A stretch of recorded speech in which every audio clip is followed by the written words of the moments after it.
पिछले वीडियो में हमने आपको बताया था कि द्विघात समीकरण को हल करने की 3 विधियां होती हैं, गुणनखंड विधि, पूर्ण वर्ग विधि तथा श्रीधराचार्य विधि द्वारा हल करना। उसमें पहले गुणनखंड विधि हम आपको बता चुके हैं, पूर्ण वर्ग विधि हम आपको बताने जा रहे हैं। ज़्यादातर बच्चे ये मानते हैं कि पूर्ण वर्ग विधि सबसे ज़्यादा कठिन विधि होती है, लेकिन हम आज आपको इसको स्टेप बाय स्टेप समझाएंगे, जिससे आपको ये विधि गुणनखंड विधि से भी ज़्यादा आपको आसान लगने लगेगी। तो इसको हम लोग बिल्कुल आसानी से स्टेप बाय स्टेप बिल्कुल धीमे धीमे समझेंगे। उसके बाद में हम इस पर एक एग्जाम्पल भी करके देखेंगे और वो आप लोग हमारे साथ साथ में कीजिएगा और बताइएगा कि आप इसके कौन से स्टेप में आपको डिफ़िकल्टीज़ आई या आपने आराम से इसको हल कर लिया। तो चलिए स्टेप बाय स्टेप पहले हम समझना शुरू करते हैं। इसके लिए सबसे पहले हम क्वेश्चन जो ले रहे हैं वो ले रहे हैं 5x² माइनस का 8x माइनस का 4 इक्वल टू 0। ये हमारा पहला सवाल है जिसको हमें पूर्ण वर्ग विधि द्वारा हल निकालना है या मूल निकालने हैं। तो सबसे पहला स्टेप हमारा होता है x² के गुणांक का पूरे समीकरण में भाग देना। तो x² का गुणांक क्या है हमारा 5। तो 5 का हमने पूरे समीकरण में देके भाग दे दिया।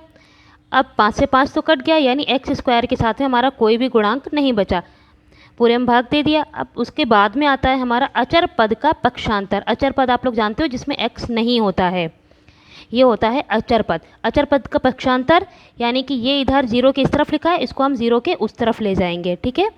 तो ये माइनस का 4/5 है, ये इस तरफ चला गया, यानी x² की जगह पे x² उतारा हमने, माइनस का 8x/5 और माइनस का 4/5 जो इस तरफ था जी इक्वल के, उसको हम इक्वल के उस तरफ ले जा कर के 4/5 हमने लिख लिया।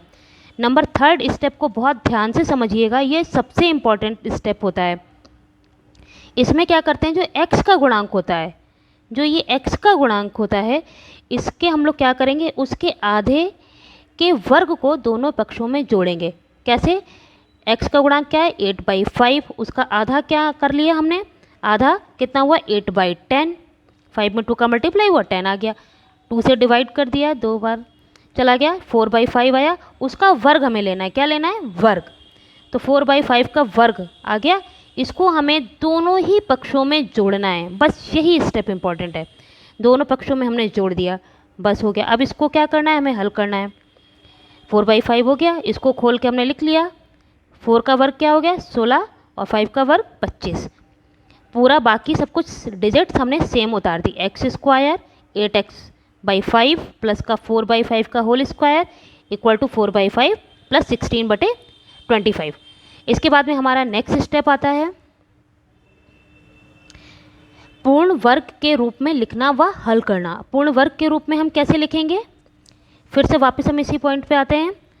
जो ये वाला पहला x है ना, x, तो ये x ले लेंगे और ये 4/5, ये आपको एक तरीके से दिख रहा होगा a² प्लस b² प्लस का 2ab के फॉर्म में ये लिखा हुआ है। तो ये हमारा फॉर्मूला बन जाएगा a माइनस b का होल स्क्वायर। बस यही हमें करना है, a माइनस b का होल स्क्वायर बना दिया हमने। उसके बाद में इधर वाले डिजिट्स को हम सॉल्व करेंगे तो हमारा आ जाएगा 36/25। उसके बाद में 36/25 को हम क्या लिख सकते हैं, 6/5 का होल स्क्वायर लिख सकते हैं।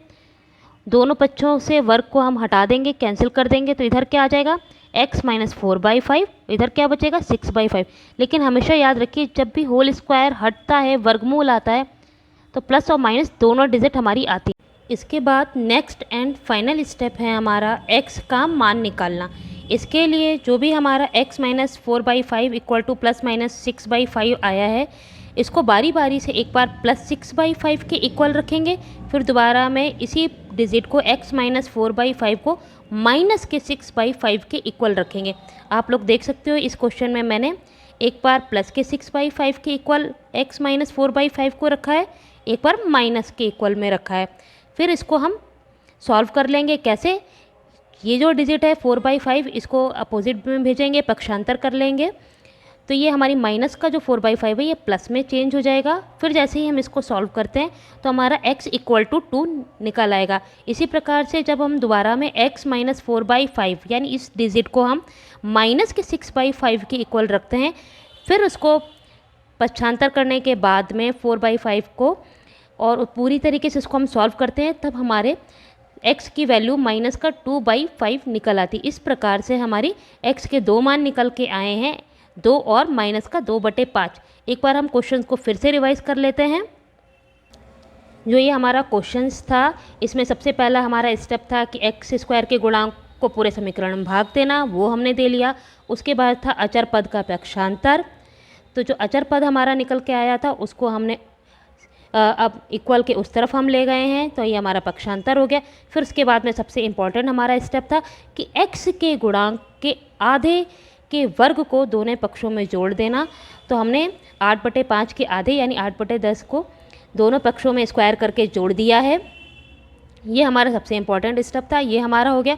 उसके बाद में पूर्ण वर्ग के रूप में हमको लिखना था, जिसमें हमने पूर्ण वर्ग के रूप में किस तरह लिखते हैं, x और अंदर ब्रैकेट में क्या लिखते हैं, जो ये हमने पूर्ण वर्ग करके जोड़ा है ना जिस संख्या को, बस उसी को 4/5 यानी x और 4/5 को हम ब्रैकेट में लिख करके उसका स्क्वायर लगाते हैं। और ये हमेशा याद रखिएगा, अगर संख्या बीच वाली हमारी माइनस की है तो माइनस लगेगा और प्लस की है तो प्लस लगेगा। किस प्रकार से लगेगा, x - 4/5 का होल स्क्वायर हमने कर लिया। फिर उसके बाद में हमने दोनों पक्षों का वर्ग करने के बाद में उसको हटा करके वैल्यू सॉल्व कर ली। फिर एक बार प्लस के इक्वल हमने रखा इस वाले डिजिट को, और एक बार हमने माइनस के इक्वल रखा, और हमारा आंसर सॉल्व हो गया। अब हम अगला एक इसी पे एग्जाम्पल करने जा रहे हैं। अब ये देखेंगे कि हम कितने सेकंड्स में इसको सॉल्व कर लेते हैं। आप लोग भी मेरे संग फटाफट से कीजिएगा। सबसे पहले x² के गुणांक को हमने पूरे समीकरण में भाग दिया, ये हमारा समीकरण आ गया। फिर हमने क्या किया, अचर पद को हमने अपोजिट पक्ष में हम ले गए हैं, उसका हमने पक्षांतर कर लिया, आप देख सकते हो। फिर उसके बाद में जो x का गुणांक है इसके आधा यानी 3/2 के आधे को यानी 3/4 के स्क्वायर को हमने दोनों पक्षों में जोड़ दिया है।